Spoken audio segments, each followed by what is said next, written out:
He became the little Duque, so he was always my little Duque. And I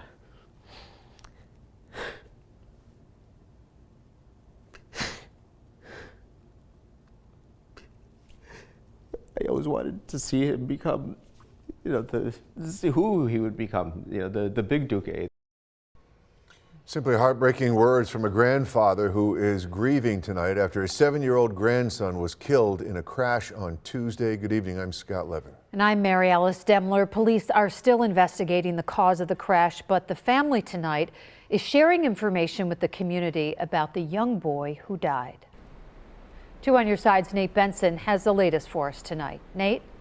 Yeah, good evening, Scott and Mary Alice. The grandfather of 7-year-old Noah Whitmore tells me tonight that he would call Noah his little Lion King.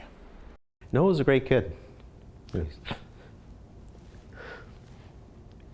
was full of life. When he was born, I called him my little Lion King. And like many nicknames, Noah's evolved over the years. His grandfather, Elias Benavidez, would honor their South American heritage by calling him his Duque. I always wanted to see him become, to see who he would become, the big Duque, the Grand Duque, Senor Duque, whatever he is, Sir Duke, whatever he becomes as an adult. But, that's gone. And what am I supposed to do about that?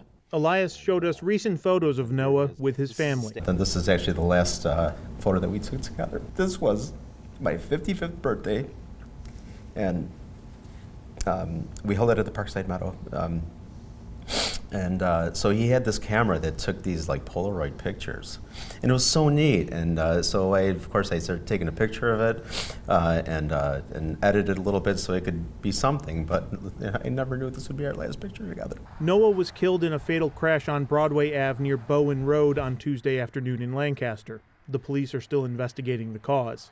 What we know so far is that Noah was the passenger in a car that drove off Broadway and struck a tree. Noah was transported to the hospital where he later died. Police say the driver is cooperating with the investigation and no charges have been filed at this time. Noah was in the 2nd grade at Cayuga Heights Elementary School. Elias says everything has been a blur since the crash, but the support from Noah's school community has helped the family. We're just very, very grateful that the community has embraced us in such a way that that we're, I don't even know what to say. I mean, thank you. I mean, that's all I can say. Thank you to the community. Elias says that a GoFundMe has been set up to help the family, and they are planning a vigil for Noah tomorrow night near the scene of the crash on Broadway near Bowen Road at 7:15. In the newsroom, Nate Benson, Channel 2 News.